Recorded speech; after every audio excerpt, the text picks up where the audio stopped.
Hey guys, welcome to day 2 of the Mindset series. Today we're going to talk about comparison.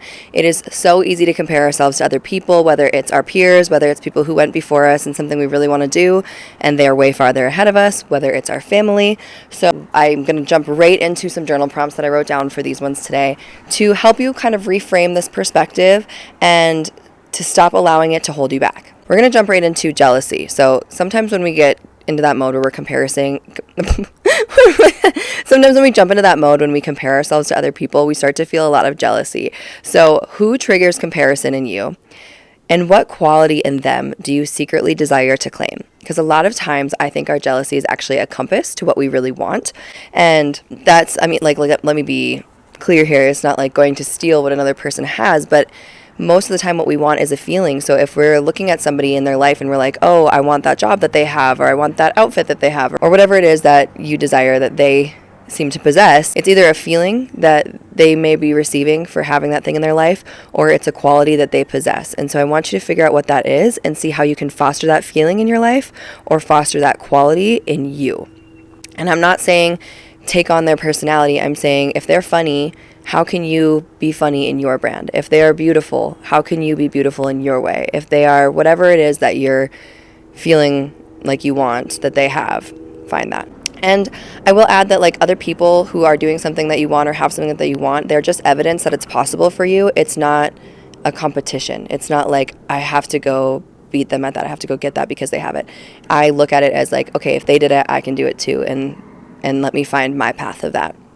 So a lot of these other prompts are going to be helping you find your path in that way.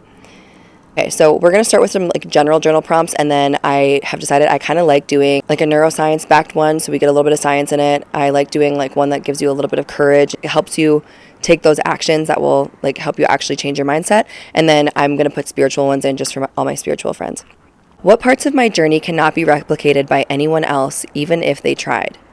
This is helping you find your individuality and like reclaim what is yours instead of sitting here looking at everybody else's. We have so much access to people's lives with social media. It's really, really easy to be like, I need to do what this person's doing. I need to follow their path. But what you really need to do is sit down and like focus on what life experiences have built you up in your story and how can you use that to go forward and be confident. Like, how can you use that to build who you are? And then find the like with the first question, we said, what is it that you admire? Okay, look at this part of your life. What is everything that you are? What is your story? And then take all of that and say, how can I get what I admire, get that feeling I want, get that quality I want based on all of my history and all of my things? Because then it's going to come from this true, authentic point of view. You're not faking it, trying to be somebody else. You're really being you. And what goes along with that?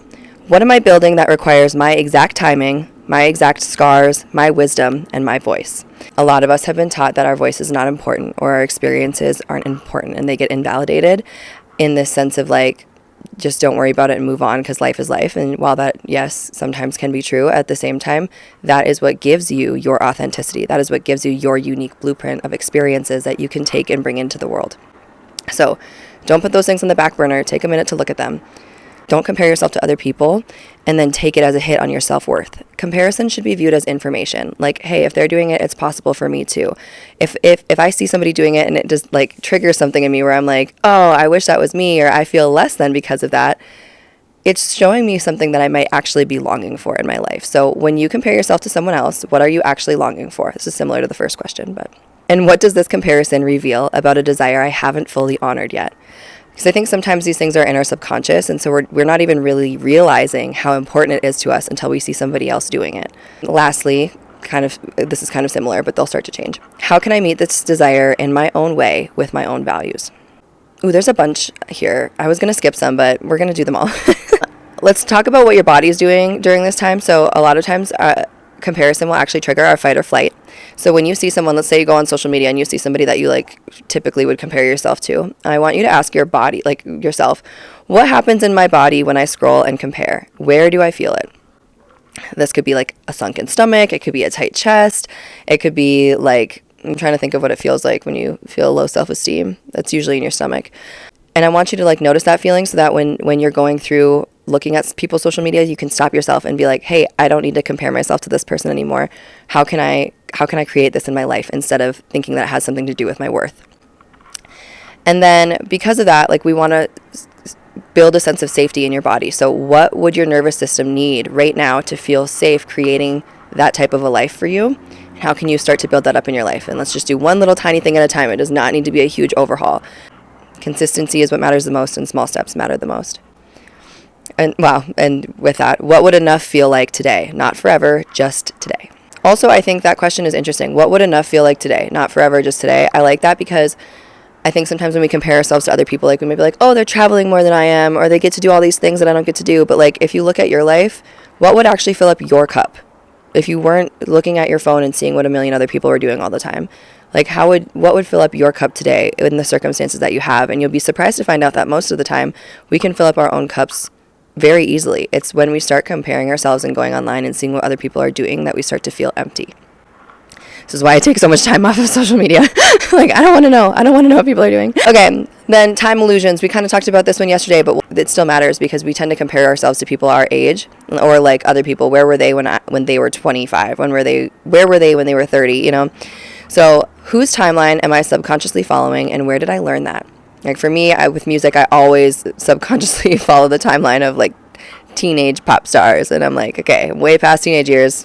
I need to not worry about that anymore. What would my path look like if timing was intelligent, not late? So if this all was happening for a reason, what would your path look like? Maybe whatever you're dealing with right now is building something in you so that you can follow this path later. And the desire is showing up for you suddenly because you're becoming more and more ready for it to actually come to fruition in your life. What skills or depth am I developing now that will make future success sustainable? And I think this is really important. I think I've talked to you guys about this before, but I've had massive successes in my past, but they were not sustainable. And I was just like going super fast and making it happen. It's so important that we want our success in the future to be sustainable, especially as we age and have more responsibilities that come into our lives. Building a little bit of self-trust in this. What evidence do I already have that I can follow through, even imperfectly? And actually, I would think most importantly, imperfectly. Nobody ever follows through perfectly as much as we think that they do. There's, again, going back to social media, there's all these people that are like, this is my morning routine, this is my this is my that. Nobody's doing that perfectly every day. I can swear on my entire life to you on that. Nobody. It's a lie. So don't take that shit so hard, you know, like just show up a little bit every day for yourself, and sooner or later they'll become habits, and it will be easier and easier to show up for yourself and trust that you will follow through. When have I been right about myself before others could see it? Ooh, that's a good one. Okay, I love that one. We all know ourselves best, and our intuitions, we can trust those intuitions, and when we give too much of our power away to other people, we tend to not trust that. But I can tell you, I personally have had that happen so many times where I've been right about myself before others could see it. And now after like 10 years of knowing that and trusting that, I'm finally going for the things that I really, really wanted because I believe in myself more than ever. So if you start small on that, it will grow and grow and grow until you're really ready for the big, big things you desire. So funny. These prompts are like super aligned with what I'm saying to you guys. What would I do today if I trusted that my momentum compounds quietly? Which is true. You know, instead of being like, I have to do this big, old, huge task, I have to take 10 steps forward today. Can you take a half a step forward today? Some other perspective shifts that I think would be helpful if you're feeling stuck is comparison does not need to be competition. So if somebody else is doing well, it doesn't take anything away from you. If somebody else is beautiful, it doesn't take away from your beauty. Like if somebody else is successful financially, it doesn't mean you're doing badly. It just means that I see it as an expansion like point where you see somebody else doing that. You're like, okay, if they can do it, I can do it too. One thing that we all tend to compare is output. So we tend to see what people's achievements are. We tend to see what their performance is, but we're not seeing their input. So you're not seeing their support system, the sacrifices they're making, the off-camera doubts that they're battling in their mind every single day, the compromises that they make in their lives, and the people that are in their lives also making compromises with them. So we cannot compare ourselves to their highlight reel when we aren't getting to see all of the behind the scenes. And I know people like to try to be vulnerable and honest on social media, but there's still so much of that that's missing that you just don't understand until you get to know somebody. So when you think that someone's life is like 10 times better than yours or so much better than yours, it's easy to feel like you're behind, but don't forget that there's a lot you're not seeing. When it comes to comparison too, I I like really focusing on that individuality of like, what are my experiences and how can I take that and shape my own world with it? Because when we start to see so many different other people's experiences, we can have like analysis paralysis of like, there's so many things to do. Your body and your mind needs simplicity to take a step forward. So make sure that you're wiping out things that really aren't aligned with you and picking the things that are most aligned with you and your core truth of who you are. And all those other things may come back around later, but really like pick one or two solid paths that you can go down to start building your own lane.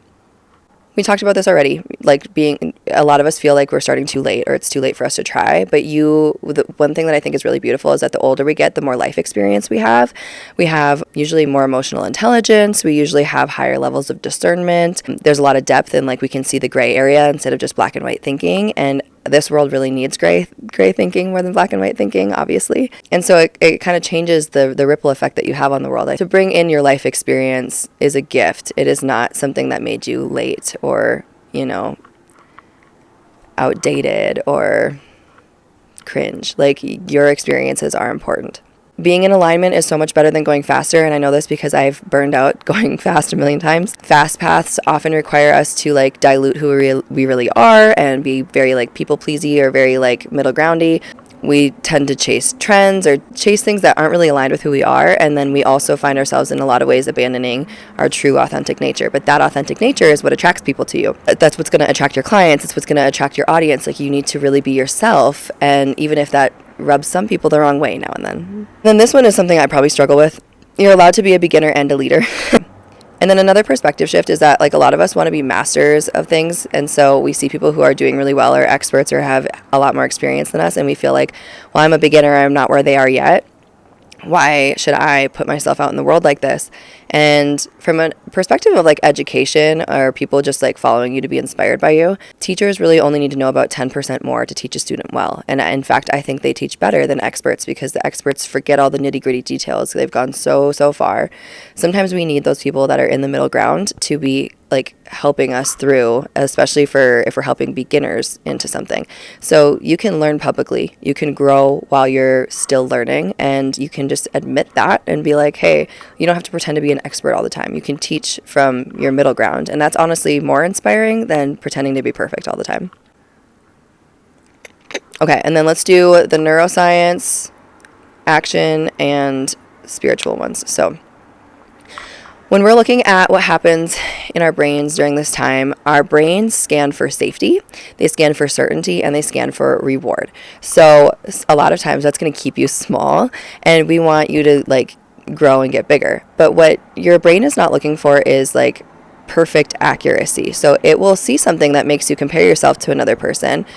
And if you're in this typical loop of thinking like, I'm not enough, I'm not good, your brain's going to want to stay there because that feels safe. Instead of thinking, actually, I can do this. That's going to feel a little unsafe and trigger your nervous system to freak out a bit. So what I want you to think about this is what happens when you treat a moment of comparison like a chemical event in your brain instead of a personal failure. If you're just like, oh, my brain's doing this thing again where it wants me to stay safe, instead of thinking, oh, that person's so much farther along than I am, what's wrong with me? Like, do you see how different that is and how much better it feels to be like, oh, my brain's just doing that thing again. There's nothing wrong with me, and I can do that too. I just need to find my way. What would I do differently if I knew this feeling would pass in a minute without feeding it? This is important. I'm a really big action-oriented person, and I love to take action on my feelings and impulses and stuff, but that really can hurt us in the long run. So sometimes, like, if I have a big moment where I'm like, ooh, like that triggered something, I'll just like go for a walk, or I will like, I don't know how to explain this. I'll like put it in my mind above my head, and I'm like, do I really want to go into that thought? And I'll karate chop it and throw it away. And if I really need to think about it later on, it'll come back, and I'll do the emotional work on that. But a lot of the times we just need to like let it pass. So, don't let that self-worth, that self-doubt like get into you and root into your system, because it's just gonna feed your demons, honestly. Also, just a little like reminder is that when we are looking at our phones all the time like that, your dopamine levels, they like spike from scrolling. And then when you start to feel that negative like feeling of like, oh, somebody's doing so much better than me, you get like a massive drop. And so it's like really bad for your emotional system to be doing that all the time. So I would definitely like instead of scrolling, or when you get off of scrolling, just be like, what are some little things I accomplished today that I can feel good about? And you just remind yourself of like the things that are going right for you, so that you're not sitting there comparing yourself to other people all day long. Our words create our reality. I know that sounds really woo-woo, but it's also very, very true, which is why I have been a big affirmations person for a long time. They've changed my life. They've gotten me things that I wanted, like the house I wanted, the car I wanted, the life I wanted, like literally because I do affirmations. I almost swear to God. And so this is an important one. What am I repeatedly rehearsing when I compare myself to others? Like what's the voice in your head saying when you start comparing yourself to others? A really beautiful thing is to be able to stop yourself from these thoughts and think about what your thoughts are doing, because then it gives you control over them instead of letting them run freely and ruin your life. And then, yeah, I already kind of said this, but what evidence of my own progress have I been under rehearsing? So like, every time you redirect yourself to you instead of what other people are doing, you're going to strengthen that self-referential confidence circuit in your brain that's saying like, I can do this, I'm capable of this. You're strengthening that version of you instead of the version of you that's like, I'm so behind, I'm not doing enough, they're way ahead of me. Like, you want to be thinking the thoughts about you way more often than you're thinking about other people. And this world will have you feel like that's selfish. It's not. It's really good for you. The better that you're doing in this world, the more time, money, energy, love you can give to the people around you. So don't feel for a second that that type of selfishness is bad for you. And then let's go to the courageous ones, the ones that kind of call you to action. Okay, I didn't realize how late it was. I gotta go get my son soon, so I'm gonna make these last ones a little bit quicker. But stop waiting for permission and validation from other people. That's a big one that we need to give ourselves. So like, nobody's gonna come like give you everything that you're looking for. You have to show up and like not ask for it, but claim it. Like, just go take your piece of the pie. So what are you postponing until you feel ready or caught up? Can you do that now? And what would bold self-trust look like today, not someday? I think that when we take those action steps to just like do the thing that scares us and be bold, it starts to like bring in the right opportunities for us. I know that sounds very metaphysical and woo-woo, but it really starts realigning what you're comfortable with, and it expands you. It's very important to take those bold steps. Feeling uncomfortable doesn't mean that you're doing something wrong. It means that you're expanding. If you're feeling a lot of relief and comfort, it means you're staying in your lane a little too much, like you're staying really small. So pushing yourself outside of those limits is important. With that, what action would scare you a little bit, but then strengthen your self-respect a lot? Because when you take those action steps that like require you to be bold and big and different, it's very scary. But then you're like, man, I respect myself and I trust myself more. And I know that I'm going to be able to do this because I already did this hard thing once. And the more you do that over and over again, the easier it gets. I had such a hard time making calls when I was in sales because I was like so afraid of rejection. And then I started doing it over and over again to the point where I actually kind of liked it. Like, it was like sadistic. Like, I'm like, yeah, tell me you hate me. But then like I got over it. The fear went away. So it was great. And that aligns with this question. What happens if I move before the fear dissolves? A lot of people will tell you this. Feel the fear and do it anyway. Do the thing that you want to do, even if the fear is right there, because taking that action step is actually what gets rid of the fear. You can sit and think about it for 10 years. The fear is probably not going to go away until you actually try to push past it. A couple more action step ones. Where are you observing others instead of participating yourself? What would happen if you allowed yourself to participate imperfectly? Which means like you don't have to do it exactly right, and this is very real of you to do. Like, just go for it. Fortune favors the brave. If you've ever heard that quote, like, it really does. It's not people who are perfect, it's just the people who try. And you'll see this a lot in like, especially artist communities. Like, not always the most talented people get picked for the, big roles or the big things. It's like the people who are literally just not afraid to try. For spirituality ones, we all have our own timeline and our own like missions on this world, if you believe in spirituality. So there's very different ways that you can express this. And I think that we each have people that we impact on this world. So who is waiting to feel seen through my honesty? Ever know like who needs to hear your work, who needs to hear your honesty, who needs to hear your perspective? There's always going to be somebody that clicks better with you than anybody else. And what happens if my expression is an act of service, not self-judgment? So instead of critiquing yourself all the time, what if it's an act of service to the people who need you? Okay, that's everything for today. Sorry I kind of rushed the end. I'm looking forward to tomorrow, but I hope these helped you reflect a little bit. And yeah, bye.